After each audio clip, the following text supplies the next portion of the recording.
You are 13 years old, you are building a business, and most people at 13 years old are worried about their homework, but you are worried about fixing the education system. Currently, the skills that we learn in school would have helped us maybe 50 years ago. When you're in school, you have a more first-hand experience of what it's like, so then I can shape the business based on what school's like. So you're just essentially using school as customer research?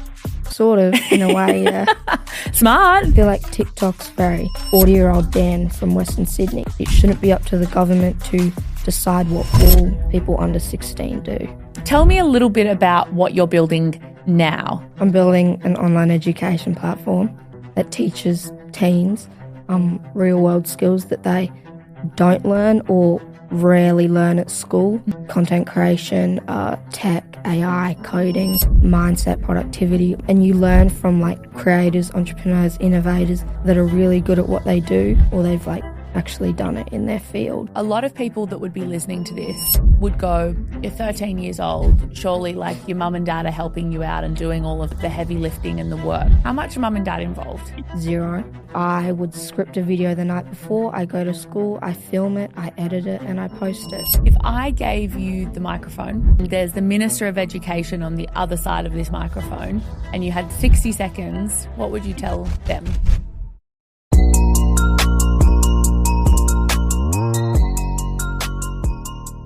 Alby, welcome to Top of Mind.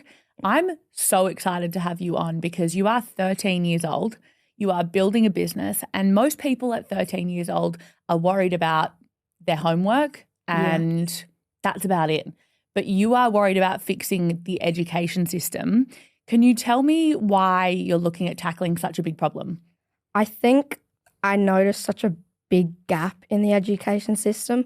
Like, I was just learning things that felt so useless and irrelevant. Not necessarily useless. I mean, there's still base skills that you need, like math, science, English, but not those skills that set us up for the future, because we're in sort of like an evolving world where there's business, AI, content creation, finance, and school doesn't teach those sort of future-ready skills that we need to set us up for success in the future. So that's why I sort of tackled this big problem. Yeah. And was there a moment in time that you were like, that you realised that this was something that you wanted to do? Was there something that just kind of clicked for you?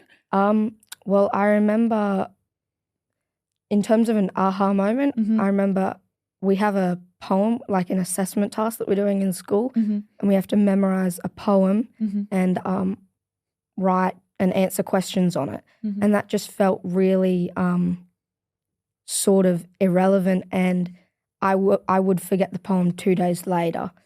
So it's just not teaching us those really useful skills that I think I would genuinely need to thrive in the real world when I finish school.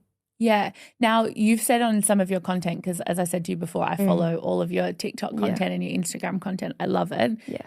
You've said on some of your content that the education system is broken. You're still at school, aren't you? Yeah. Yeah. So how do you feel about the gap between, what do you think schools will have to do to fill that gap? I think schools will have to focus more on the future, because currently the skills that we learn in school would have helped us maybe 50 years ago. Yeah. But the world's always changing, business is always changing, new technology, and school doesn't keep up with that. And I know it's a big task to keep up with that, but they should be putting in a bit more effort to keep up with it, because, AI, if you don't know how to use AI properly in the next couple of years, you'll probably just be left behind. So school not teaching that to us as a skill is a big missed opportunity, in my opinion. I couldn't agree more. Yeah. So there's lots of people, and I was talking to people about you coming on this podcast today, and I was saying he's 13 years old, he's starting a business, he's tackling the education system. And so many people said to me, oh my gosh, I think about that all the time. Like, the education system is broken. But like, none of them have gone on to start a business to tackle that problem. What prompted you to start a business? I think it's because before I had a grip socks business that I worked on with my mum, and that was grip socks for soccer. So then I started getting really into business, and I also made videos for the brand, which was called Alpha Grips. And that sort of, made me sort of in love with the process of starting and running a business. But when it comes to like why this particular business, it was more I'm currently in school, so I know what it's like firsthand. So I know what needs to be done to help kids learn those skills that they aren't being taught in school because I'm in it right now. So it just felt like such a big gap that needed to be filled. I love that. Tell me about your grip sock business. So again, how old were you when you came up with that idea? Like 11 or 12, I Stop. think. Yeah. And what made you come up with that idea? Well, it is a pretty saturated market because, it was my first business, but in soccer, when you wear normal socks, your foot kind of slides around and you get blisters and stuff. So there's grip on the bottom of your sock to stop you from sliding around. So that's why I started that with the help of my mum, of course. But that's sort of how my business journey started, I guess. What did you learn about in that business that you've now taken into building your next business? Not everything's like perfect. Yeah. Like that business sort of failed miserably. But yeah, nothing goes to plan at all. So did you learn a lot from it though? Yeah. Yeah. What did you learn that you're now taking into that business, this business that you're running? Quick pause for a second. I just want to quickly interrupt to ask you one thing. If you are loving the content that you are listening to, make sure you hit subscribe or leave a review. I want to keep these podcast episodes ad-free for as long as possible, and the only way that I can do that is by you guys subscribing or leaving a great review or sharing it with a friend. So that's all I ask of you today. Now back to the episode.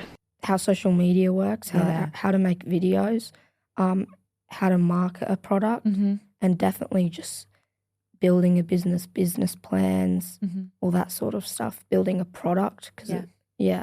That was definitely what I learned. Yeah. Now, with building a business, not many 13-year-olds, actually not many 30-year-olds can say that they've built two businesses, right? Yeah. And I think if someone is starting a business now and they're listening to this podcast, what's one piece of advice for you that you would give to them? Probably keep going, because a lot of people, like if you make content, a lot of people will find it cringe or that you're trying to be something you're not, or starting a business, people will just tell you to give up or stop. But 99% of people do stop and then they fail. So if you just keep going, then you'll be fine. I love that. That's honestly, it's the piece of advice that I say, and I had this conversation with Talia on an earlier episode as well, is that so many people think that it happens overnight, and it doesn't, There's so many businesses that are grinding for like 4, 5, 6 years behind the scenes, and then overnight their business blows up and people are like, oh, they just blew up overnight, and people don't realize that they've actually been working for many years with no results for then it to happen kind of what seems like overnight. Now, if you had the chance to redesign school, I said to you tomorrow, you have the chance to redesign how school looks in Australia. Yeah. What would you include to make it more future focused? More skills that we're going to need for the future, stuff like AI, because as I said before, if you don't know how to use AI properly in the new sort of evolving world, you're just going to be left behind. And, we're also sort of moving into a sort of creator-led economy with people like it used to be brands going to influencers and the influencers market their product. Now it's sort of creators build a following and then make their own brand, and like Ryan Trahan with Joyride or Mr. Beast with Feastables. So I think sort of we're moving into that new creator-led economy, so learning how to build a personal brand on social media is important. So, and business as well. We do learn like commerce and stuff at school, but it's very textbook heavy and 50 years ago. And business is always changing with new tech and the exact same thing for finance and stuff. So more future-ready skills, but even skills that are still currently in school but just evolved like to keep up with what it is now. I agree. I always say one thing that school that I felt was like taxes, you know, paying your tax and what superannuation is and all of those things are. You don't really learn about those at school, but they're really, really practical things to have whether you own a business or not. You know, understanding how you get paid by an employer or how you manage your money growing up as well. You don't really get taught that in school either. And I think that that's super helpful. Tell me a little bit about what you're building now.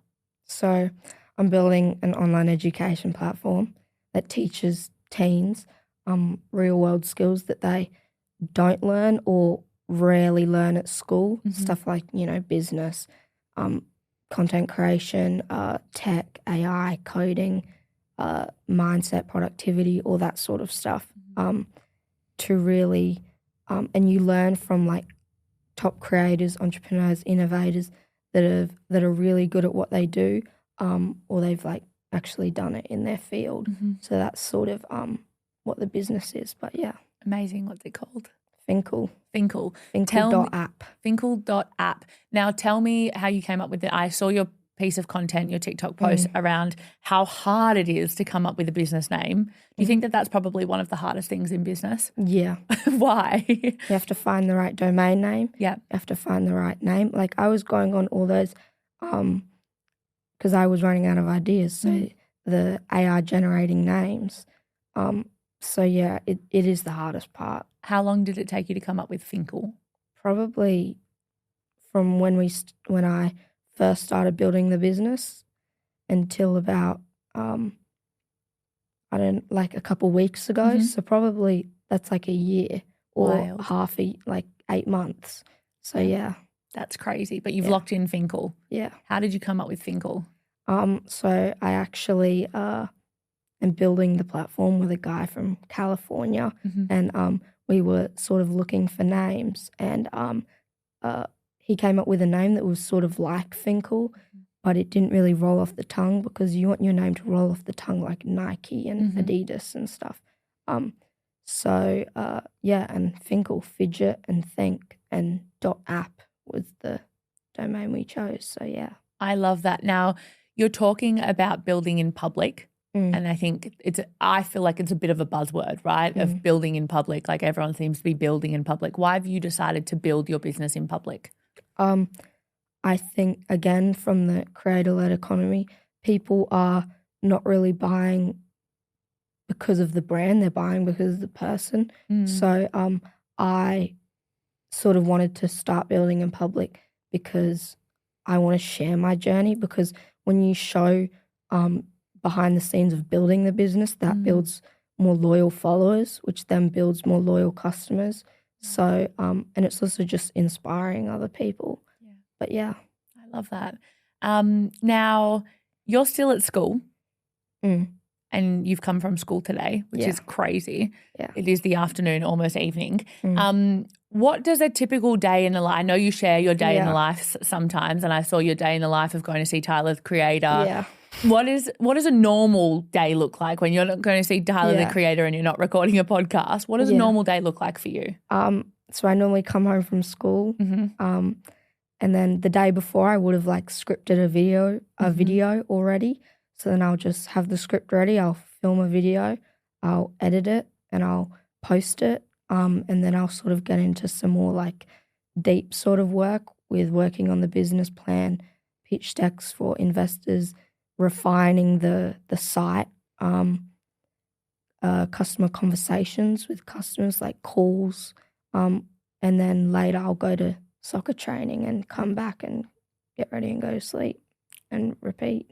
But yeah. It's crazy. Do you feel like you ever have time to just relax? Not during the week, no, but because school takes up a big chunk. But on the weekends, in like 6 p.m. I have time. Fair. Now tell me, you're trying to solve the problem with the education system. Yeah. Right?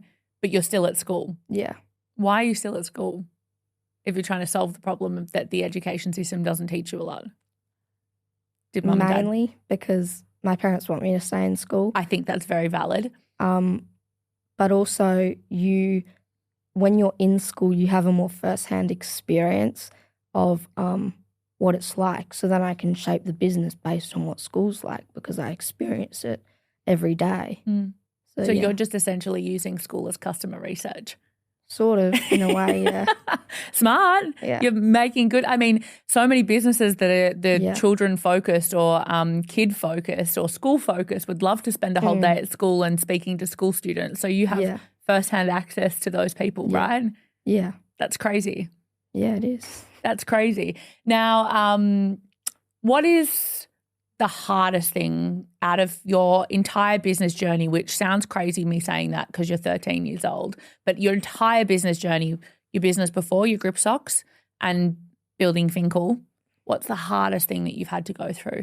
If you are loving this episode, don't forget to leave a comment or hit that subscribe button. You have no idea how much it means for podcasters like me to get a like or subscribe, because it means that we can get better guests and we can get into more ears of people to help talk to them about marketing, social media and personal branding. Now back to the episode. Probably that first video. I mean, because I remember Frank Grief told me to start building in public as well. So I went home, I made a video, and it was probably sitting in my drafts for like a couple hours. But yeah, just thinking about what people would say at school, making sure I watched the video like a million times to make sure it was as good as I could get it. And it wasn't very good. It was my first video, but I think that first video was the hardest part. And also just not quitting because, you know, you just want to play video games or something or chill that arvo. But I think the mindset is you sort of have to, because if you don't, then everything will sort of fall apart. So, yeah. Yeah. Now, from what I can understand about you and from the content that I've seen, you seem like a kid that is just so keen to go out and get something or do something, or just you put your mind to something and you go and do it. Has that always been the case, or is it something that like your mum and dad have taught you growing up, or someone in your life has kind of instilled in you? I don't really remember or know if anyone's instilled it on me, but I mean, you know, when I first started playing soccer, I remember it was ages ago, it was a YouTube video and I watched it on Ronaldo or something, and then I started playing soccer and I trained like every day, and I went to the park at like 5 a.m. in a local park to train before school. I obviously don't, you know, play as much soccer now, but I think, yeah, when I really want to do something, I do it as much as I can so I can get better at it. Do you think you've always been like that? You're just born like that? No. I think it's, you know, you're not really born with it, but, you know, talent is nothing without discipline, so you can be as talented as you want, but you need to still show up every day. Couldn't have said it better myself. Now, what is something that has surprised you about building this business that you're building now? You know, when you start, you think it's, you know, you just need a business plan, you need an idea, and you need pitch deck if you go to investors, and you need to start making content. But when you're actually sort of building it, it's a lot more confusing and complex than you would think it would be. Sort of like, you know, you might have a business plan, but what are you including in that? What are you including in the pitch deck with the expenses? How are you doing the math on that? Content, what's your content strategy? So business can be so broad and content can be so broad, but how do you really niche down and find, and just how complicated it can be? Yeah, I agree. Now, most adults, you've said a lot of words in what you just said. Most adults won't know what those words mean. Yeah. Right? Pitch decks, investors. Like, you know a lot about business for someone of your age. Yeah. Where did you learn about business? I think just sort of my first business, like with my mum, Alpha Grips, we learned a lot from that.